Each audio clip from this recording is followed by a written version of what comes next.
Sejam bem-vindos a mais um episódio de Perfis da História, um podcast desenvolvido pelo PET História USP e que busca recuperar os acontecimentos e transformações do Departamento de História da Universidade de São Paulo através de relatos pessoais daqueles que já passaram e por ele passam até os dias de hoje.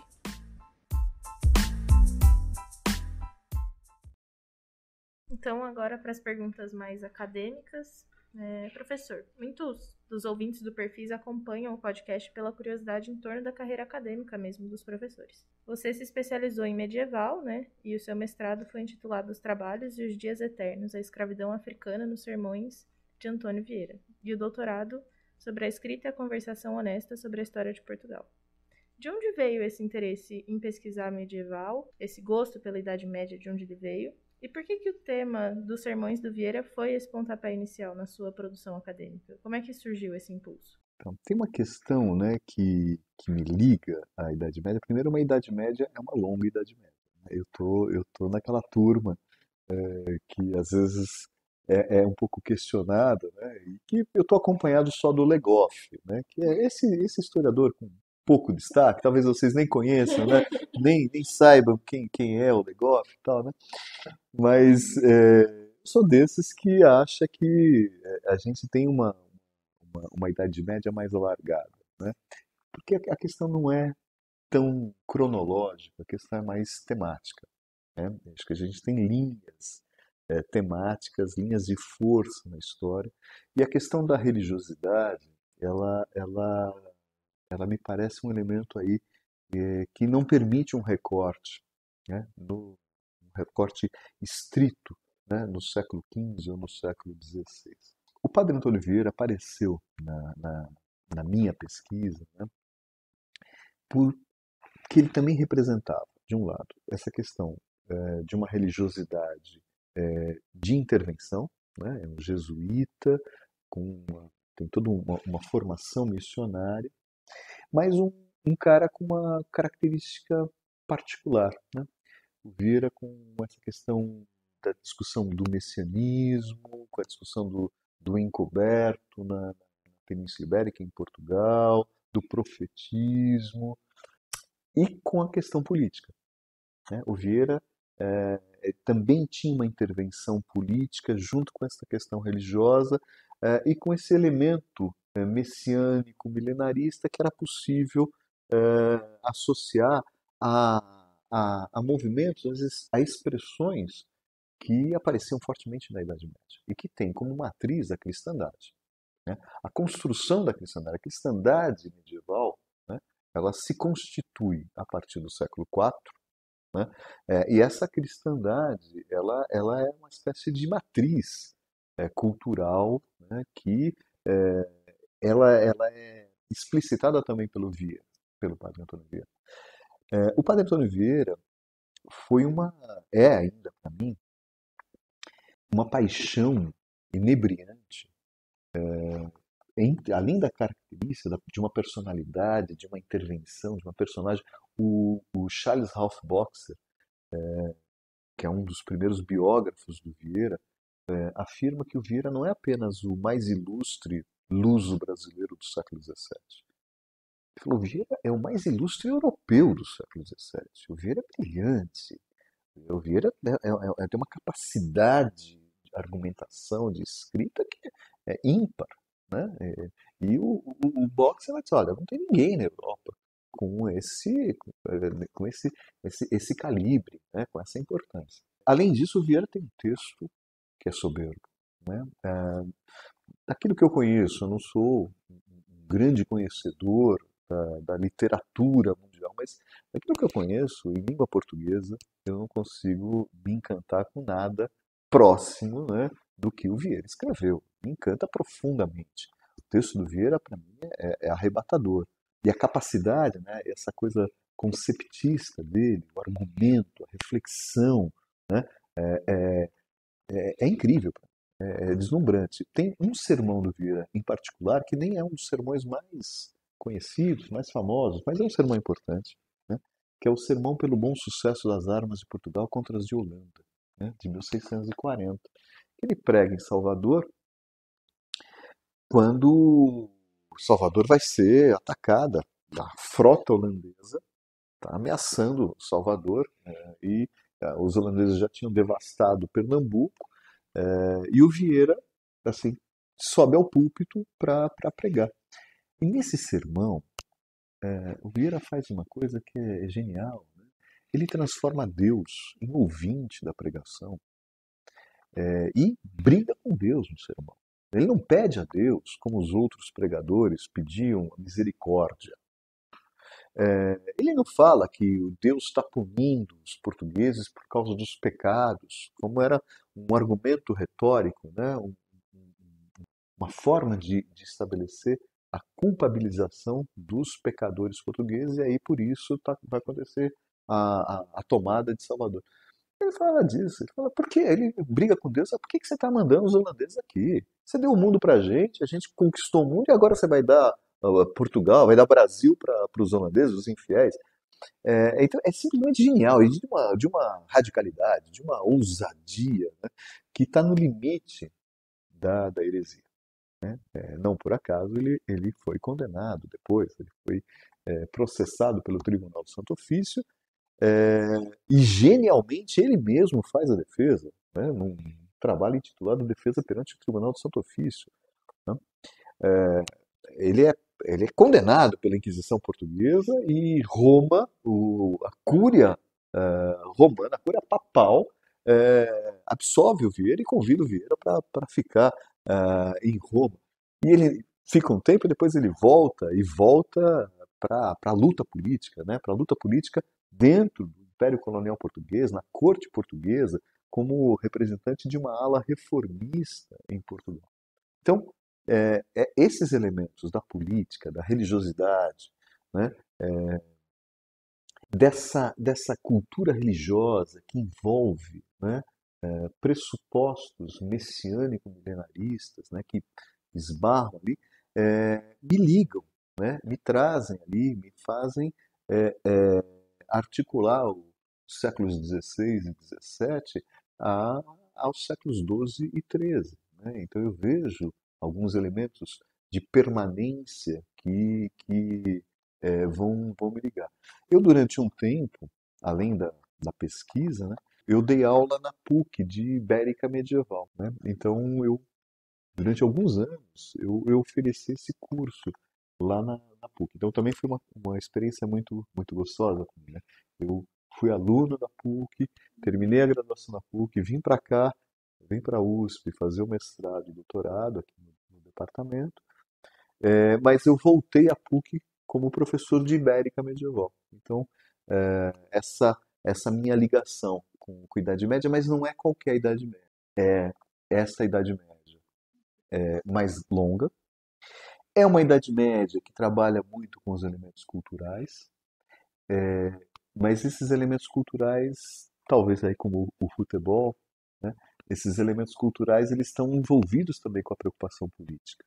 Né? Esses elementos da cultura, né, que já foram chamados aí de história das mentalidades, história do imaginário, esses elementos culturais eles alimentam a reflexão política e a intervenção política. Né? O Vieira, talvez ele seja essa grande expressão. Né?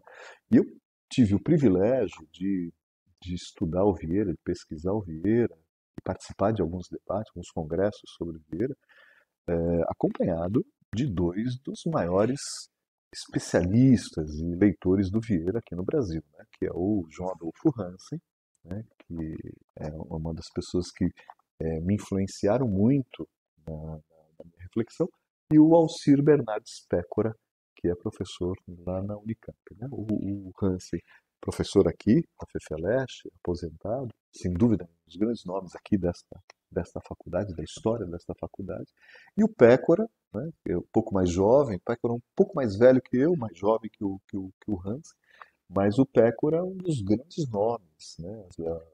Tive conversas com o Pécora, leituras com o Pécora. O Pécora, ele sabia de cor alguns sermões do Vieira. Né? Então, algumas coisas muito, muito interessantes. Então, eu tive ainda o privilégio de participar desse grupo, né, de discussão sobre o Vieira. E o Frei Jerônimo Bahia foi uma grande sorte de quem mexe em arquivo. O Frei Jerônimo Bahia, eu estava num congresso sobre o Vieira em Portugal, o terceiro centenário da morte do Vieira, em 1997, eu estava em Lisboa, e também é uma coisa engraçada, né? Eu fui, o meu supervisor de estágio lá em Portugal, eu fui pela cátedra Jaime Cortesão, recebi uma bolsa da cátedra Jaime Cortesão, e o meu supervisor de pesquisa lá era o José Matoso. E o José Matoso me deu uma carta para que eu pudesse visitar e ser atendido na Biblioteca Nacional, né? Ele era o diretor do Arquivo Nacional da Torre do Tombo, naquela ocasião. E eu não tinha noção do poder daquela carta, né? Aquela carta era um abre-te sésamo para tudo. Eu apresentava a carta e eu podia fazer tudo em Portugal. Porque o Matoso era o chefe, era o diretor do principal arquivo que tinha status de ministério e que todos os arquivos portugueses eram subordinados ao Arquivo Nacional da Torre do Tombo. Então eu cheguei com aquela cartinha na Biblioteca Nacional de Lisboa. O diretor era o Francisco Bittencourt, né, um especialista em Inquisição portuguesa, e o Francisco Bittencourt me abriu tudo, até partes do arquivo da Biblioteca Nacional que não deviam ser abertas. Eu estou lá um dia, mexendo em umas coisas, eu tinha uma notícia de um artigo dando referência à descoberta de um manuscrito inédito, que eram as Tardes de Verão do Jerônimo Bahia, manuscrito do século XVII, que era uma epopeia em prosa, uma história de Portugal em prosa, única no gênero, e que havia sido perdida e achada lá e arrumada. Eu tinha essa informação, eu estava num lugar ali que era um lugar dos manuscritos que ninguém manuseava, que ninguém mexia, e eu pedi para ver se a gente achava esse manuscrito. Como eu tinha a carta do Zé Matoso, a moça que cuidava do arquivo falou: pois bem, ora pois, está aqui à disposição do senhor. E me trouxe o manuscrito. E quando eu olhei aquilo, não, pelo amor de Deus, isso aqui é ouro. Isso aqui é ouro. Então, e estava fora de ordem, estava encadernado, fora de ordem.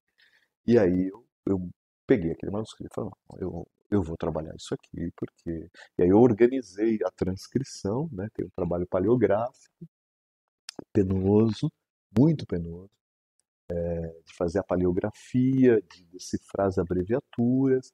Eu primeiro fiz esse trabalho fora de ordem, vocês imaginam, 1.000 e tantos fólios, né? Era uma coisa imensa, fora de ordem.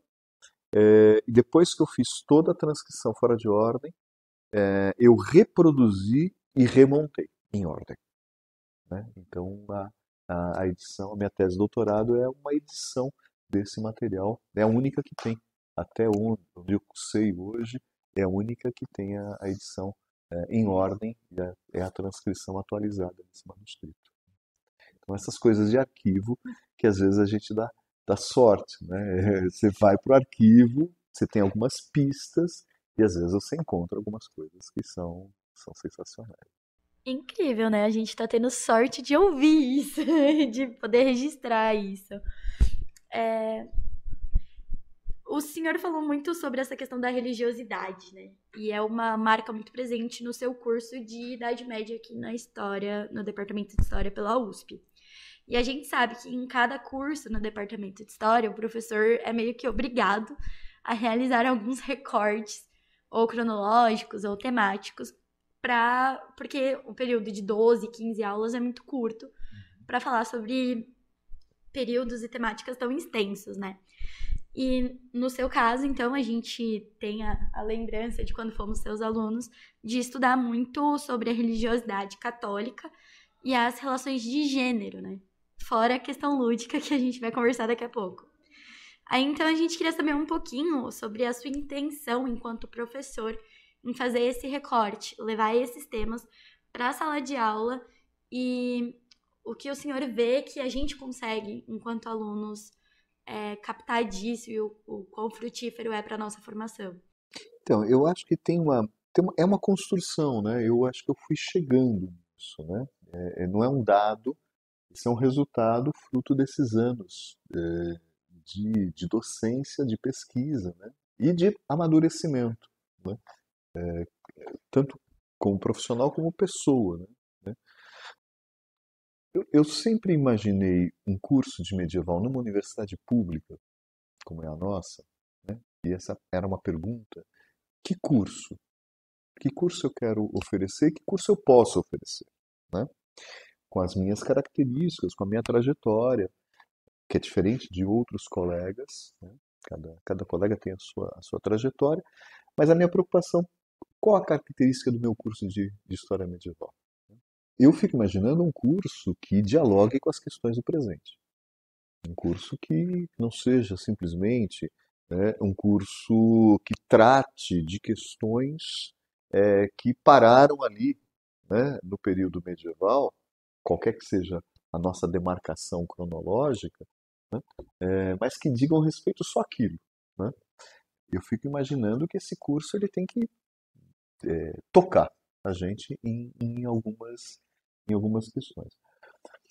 A questão das relações de gênero é fundamental, porque muito da construção desses papéis de gênero, né, desses lugares sociais, de um discurso, de uma narrativa sexista, de uma misoginia, ela se estabelece, né, ela se constrói no período medieval.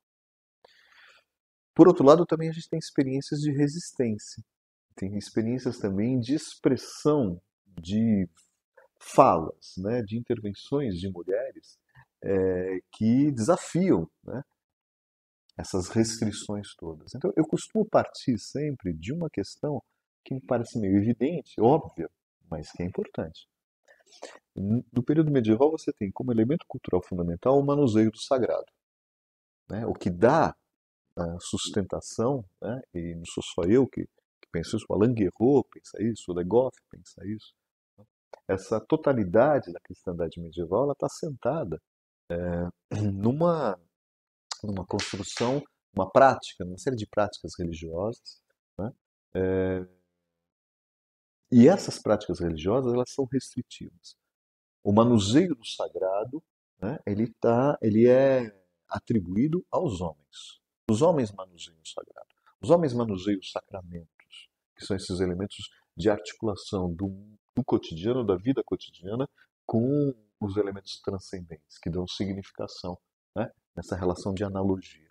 Bom, esse manuseio do sagrado, que se pretende restritivo, em alguns momentos ele é disputado por algumas mulheres, sejam individualmente, sejam em grupos.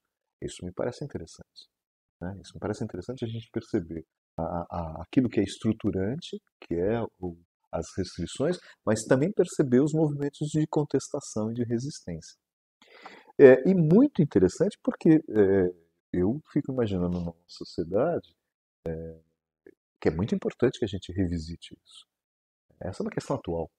Essa é uma questão hoje para a gente repensar o papel de homens e mulheres na nossa sociedade, que ainda mantém uma assimetria, né? Eu também estou falando outra obviedade. É evidente que nós temos uma assimetria, nós ainda temos uma relação de poder, né? Nós ainda restringimos a ação das mulheres nos dias atuais, né? E vou dizer também, o meu curso tenta trazer isso, isso também se dá em outros espaços culturais que não apenas os cristãos. Isso também se dá no mundo islâmico, isso também se dá na cultura judaica, né? Então, há outros espaços também que a gente tem essa demarcação. Então, um curso como o que eu ofereço, eu acho que ele tem que tratar de uma questão de dominação que talvez seja a mais longeva que a gente possa identificar, que é a dominação de gênero, né? Então, eu tento apontar para isso. Então, é um curso que tenta dialogar, né? Tenta trazer algumas questões em relação ao nosso tempo presente. Então, não é um curso de curiosidades, né? em nenhum curso que se basta ali no encantamento pela documentação medieval, pela dinâmica medieval em si mesma, né? Mas que estabeleça conexões com a nossa vivência, com o nosso tempo presente. Você comentou essa questão da cultura islâmica, né? E traz aqui na memória a sua aula de Mil e Uma Noites, que foi incrível, os paralelos com o professor Mamed, enfim. E é outro ponto interessante do seu curso, né? Que é o olhar para a expansão árabe e a Guerra da Reconquista na Península Ibérica. Como você enxerga a disputa ideológica acerca da narrativa medieval e os desafios de inserir a presença árabe muçulmana na história europeia? Aí você citou primeiro o Mamed, que é o grande tradutor, né, querido amigo de muitos anos, né, o Mamed, o grande tradutor não só das Mil e Uma Noites, mas de um conjunto de outros registros, né, da cultura islâmica. E aí eu tenho duas referências, uma Mamed que me permite manusear, né, esses registros, e o Hilário, né, o Hilário Franco Júnior, que foi meu mestre, né, meu orientador, meu amigo, né, uma relação de muita proximidade, muito carinho com o Hilário, e a tese de doutorado do Hilário, né, porque é o Hilário ainda, não o Hilário já da maturidade, é o Hilário no processo de constituição da maturidade, que é a sua tese de doutorado, que é sobre a Península Ibérica e sobre a chamada Reconquista. E o Hilário faz ali um exercício muito interessante de recuperação dos elementos religiosos e dos elementos simbólicos da Reconquista, né? Então, eu acho que nós temos aqui, para mim, né, a possibilidade dessa construção, né? Pensar as relações de gênero no mundo islâmico, comparando o texto das Mil e Uma Noites e um outro texto fundante da cultura islâmica, que é o Corão. As Mil e Uma Noites, que tem como personagem principal uma mulher, que é a Sherazade, e tem uma vocalidade feminina também, marcadamente pela Sherazade, que é a narradora. Ela é uma protagonista narradora. E o Corão, que tem uma vocalidade masculina de um profeta homem que fala em nome de um Deus homem, que substitui divindades femininas que são mencionadas no Corão.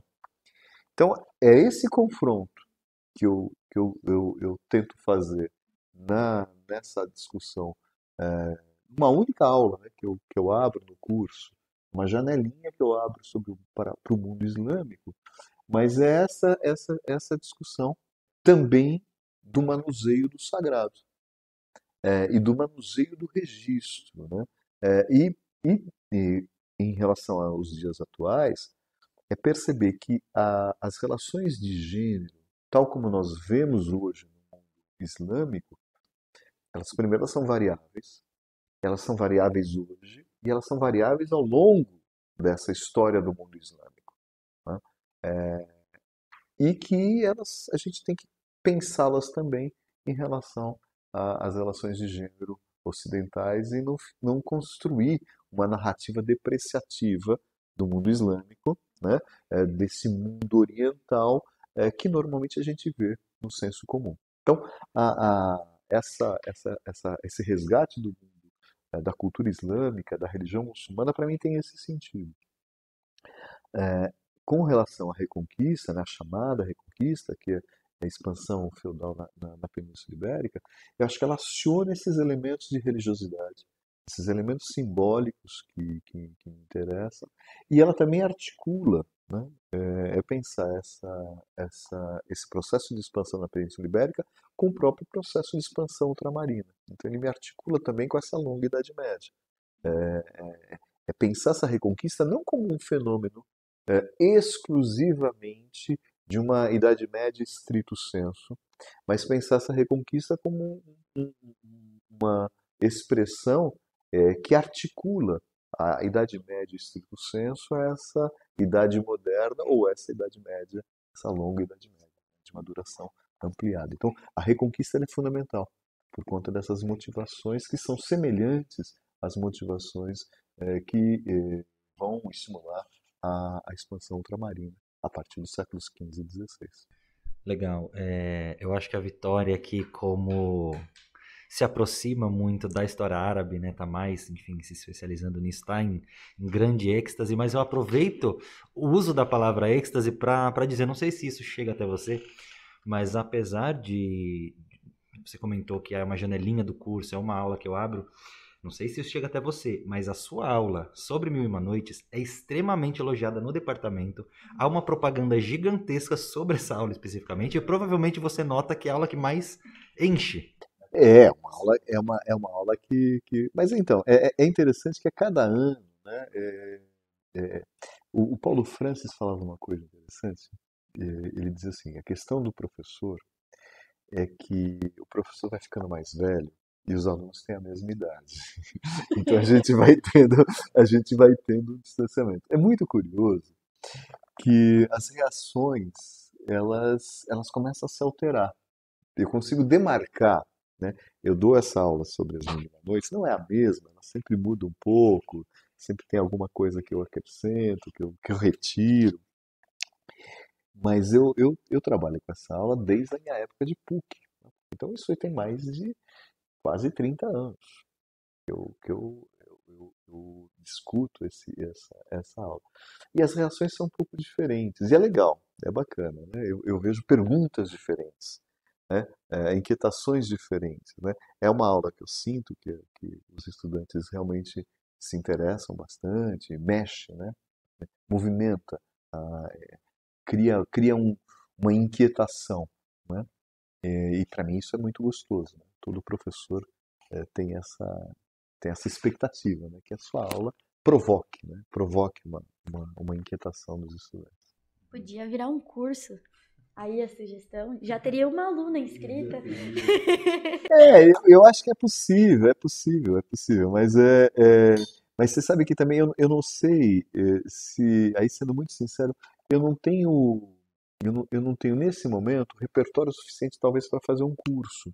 Uma MED tem, né? Uma MED é um especialista em cultura islâmica, em tradução.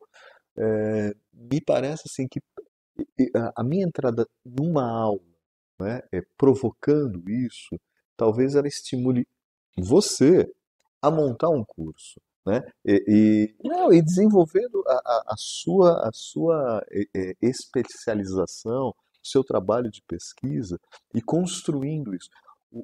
Eu acho que o nosso papel como professor e como pesquisador é um pouco esse, né? É provocar isso, é perceber que você vai construindo, né, a pesquisa, mesmo quando ela não é sua, né? Que ela vai se desdobrando, né, lá para frente. Então, talvez esse curso, né, você comece a montar, você comece a delinear, e daqui a pouco, daqui a alguns anos, eu vá assistir, né, eu vá acompanhar o seu curso, vá assistir algumas aulas suas, e eu acho que aí vai ser bem legal. Essa é a meta. Se um dia eu chegar aí, com certeza será convidado. Flávio, ainda, né, sobre essa questão da área acadêmica, você acabou de citar o Hilário, seu orientador, né, enfim, foi mestrado ou doutorado? Doutorado, né? E você estava falando agora há pouco, né, sobre a Idade Média, que não é só uma Idade Média. No seu curso isso é muito presente, né? Quer dizer, você é também um grande especialista na área da história dos jogos, né? Inclusive, o futebol é objeto, como a gente tem trazido aqui na entrevista, objeto do curso de História do Cotidiano, que você também oferece no primeiro semestre. O segundo semestre é voltado para a História Medieval 2, né? Como que o tema do futebol surgiu na carreira acadêmica?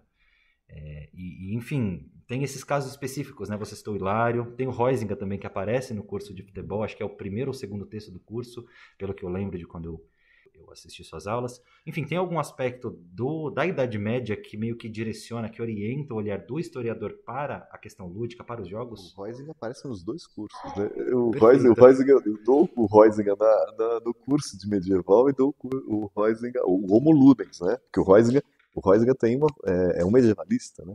Então é muito interessante, porque ele é um medievalista que fala dos jogos.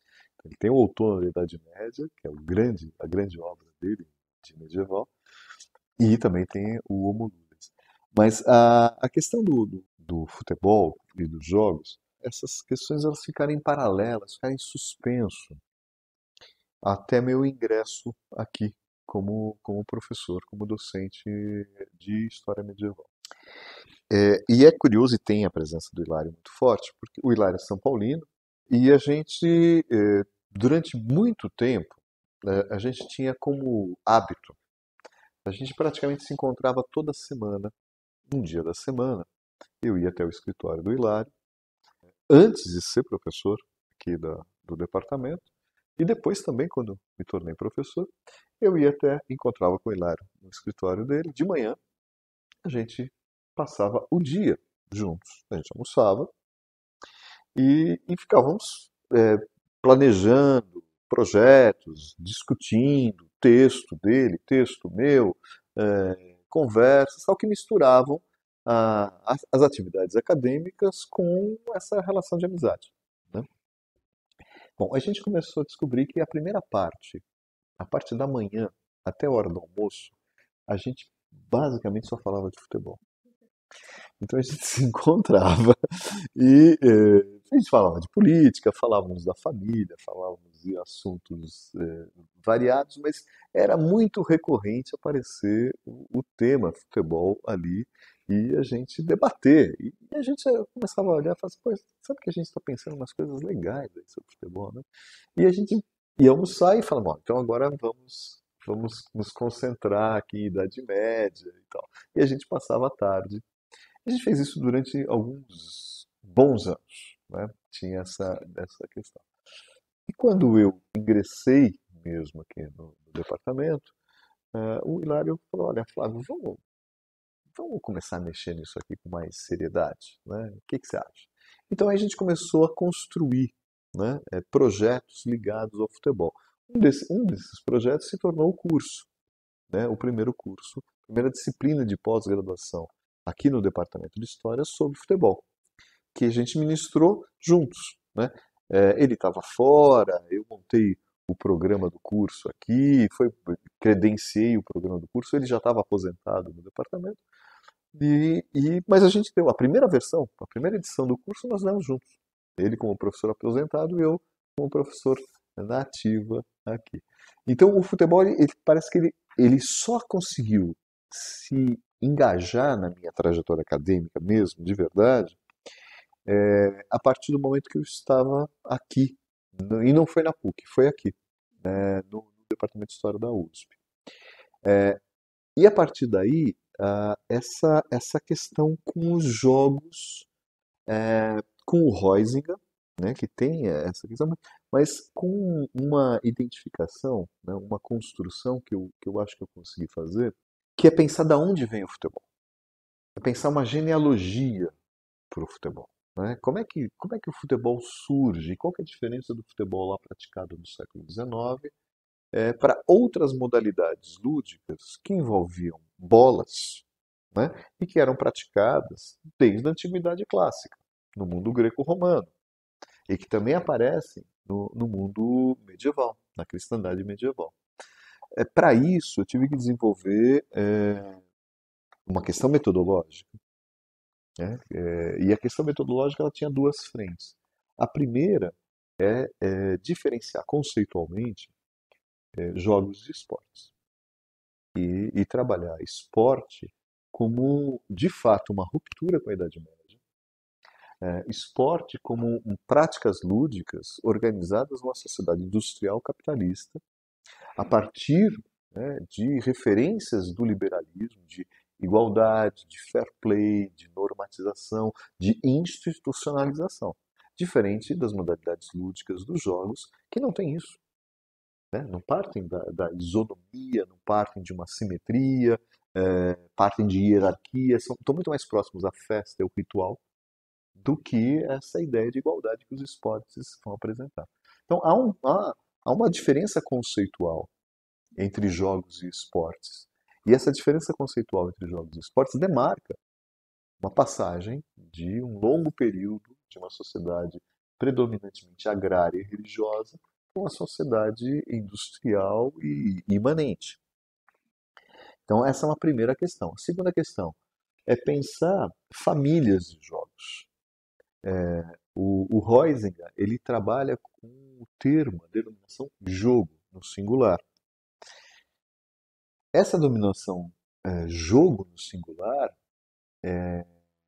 apesar de interessante, apesar de certa maneira, ela é convincente, ela envolve uma imprecisão. Não é? Trabalhar com jogos na sua multiplicidade, não jogo como uma categoria única histórica.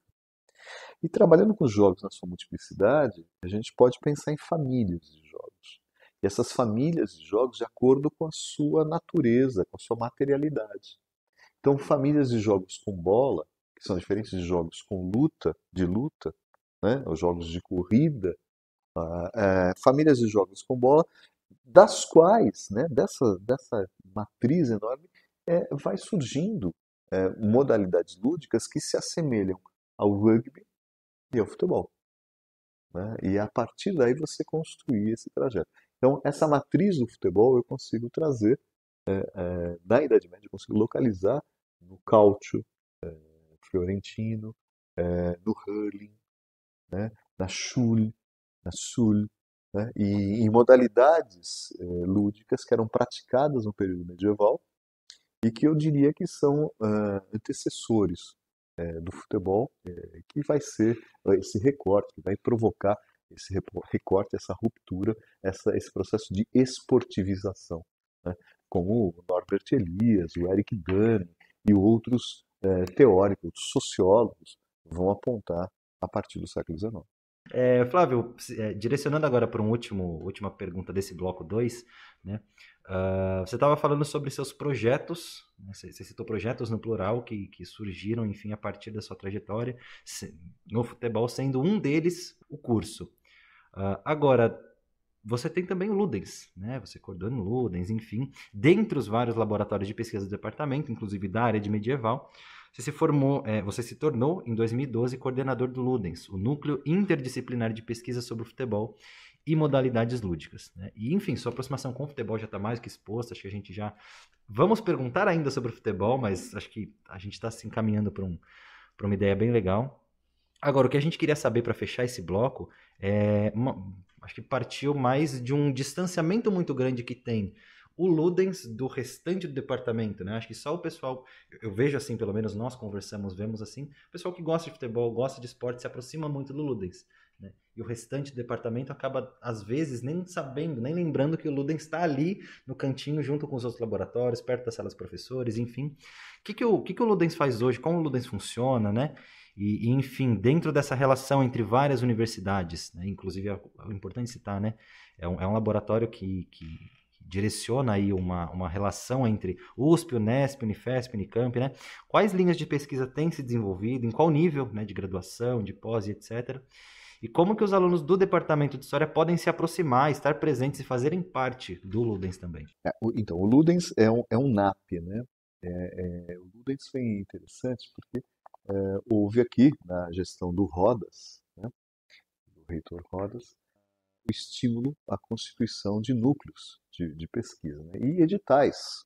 Né, e com alguns colegas e alguns estudantes, né, e, na verdade, quem me propôs isso eu nem tinha visto o edital, né, eu sou um pouco desatento a essas coisas.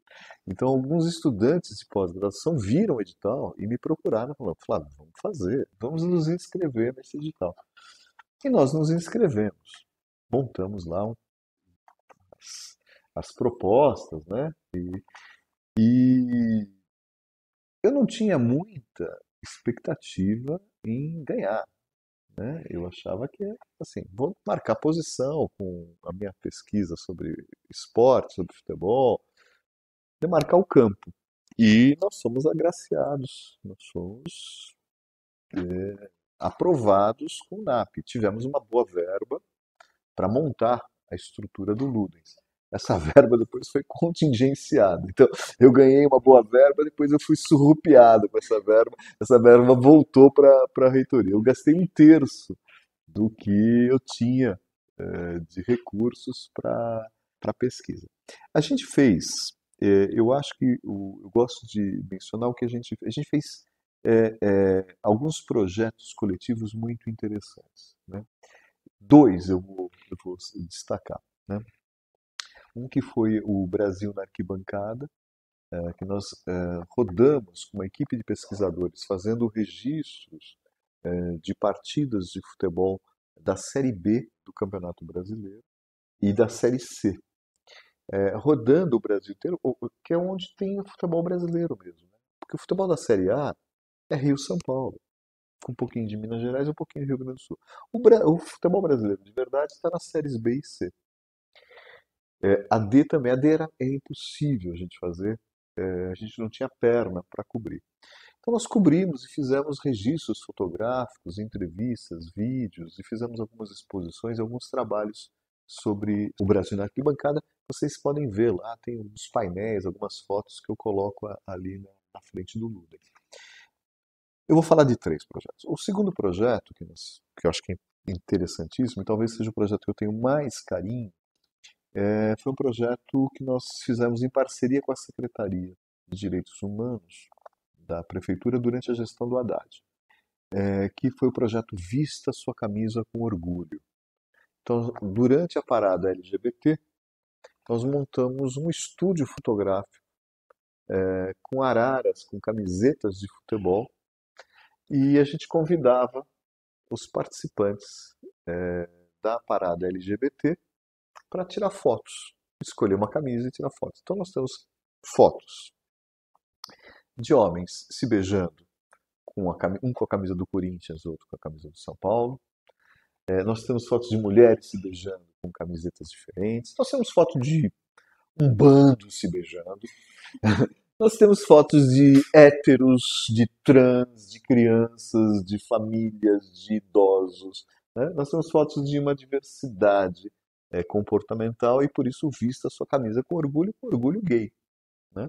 Essa foi uma pesquisa interessante porque ela envolve toda a nossa reflexão sobre a questão da homofobia no futebol e a questão do sexismo, do machismo, que tem a ver com a Idade Média, que a gente acabou de falar, com uma intervenção. E aí é um momento que eu acho interessante a gente ter um laboratório de pesquisa que produz pesquisa, mas que também tem uma intervenção na sociedade que a gente está vivendo.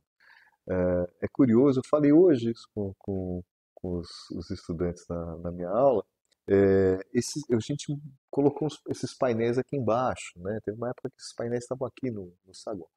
E teve um ano que os calouros vieram fazer a matrícula e alguns pais, né, acompanham os seus filhos, né? E alguns pais ficaram incomodadíssimos com as fotos, né, de gays, de lésbicas, de trans, de drag queens, né, dessa diversidade e foram reclamar na secretaria, né, que isso aqui não era um ambiente e tal, né? Imaginavam uma coisa diferente. É muito bom. Eu adorei saber das reclamações. Não mudei nada, né?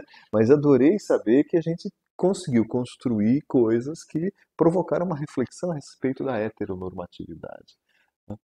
O terceiro projeto que eu quero mencionar é um projeto sobre os Jogos Mundiais dos Povos Indígenas de 2015, que ocorreu em Palmas, em Tocantins.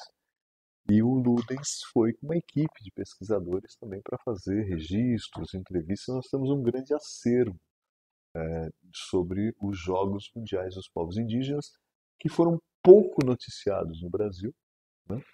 A cobertura dos Jogos foi muito frágil e jogos muito interessantes do ponto de vista dessa construção de um outro conceito, que é o conceito de etnoesporto, né?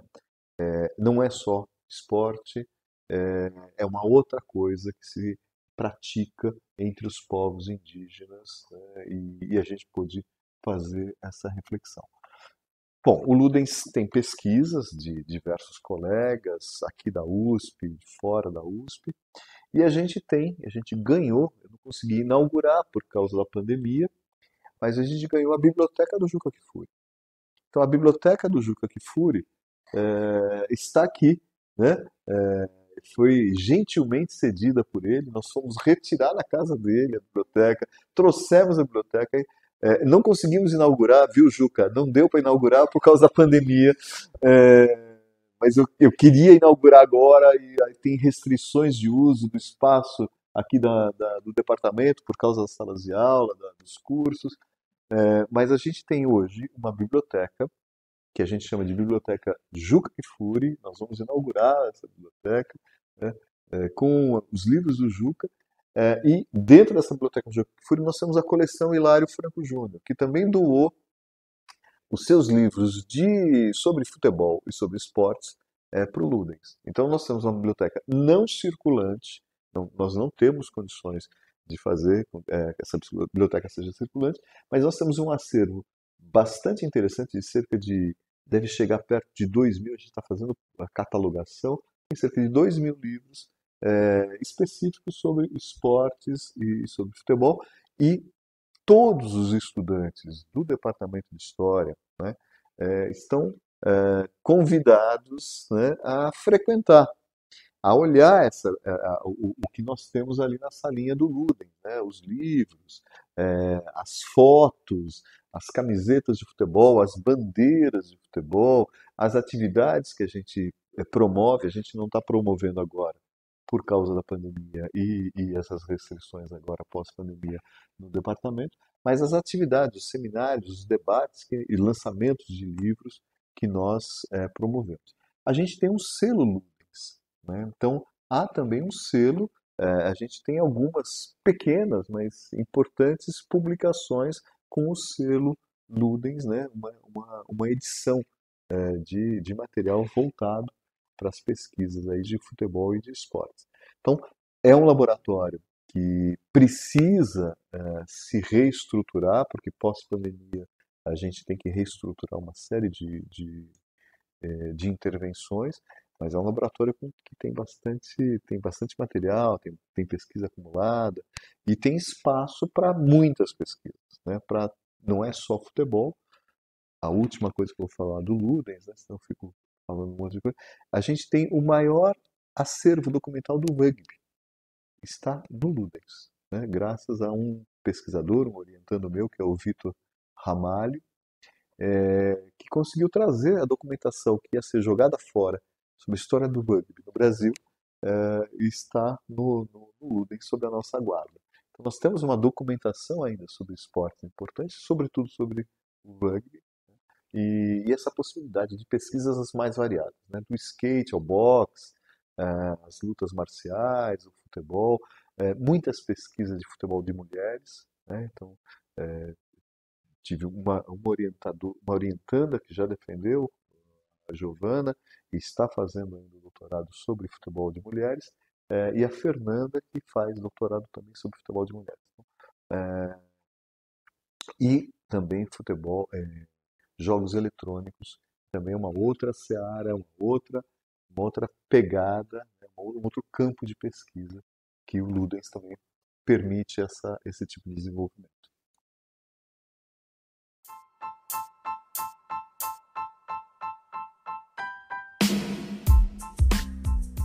Bem, pessoal, por hoje é só. Muito obrigada por terem ouvido até aqui e não se esqueçam de acompanhar as nossas páginas nas redes sociais. Um abraço e fiquem ligados em mais episódios de Perfis da História.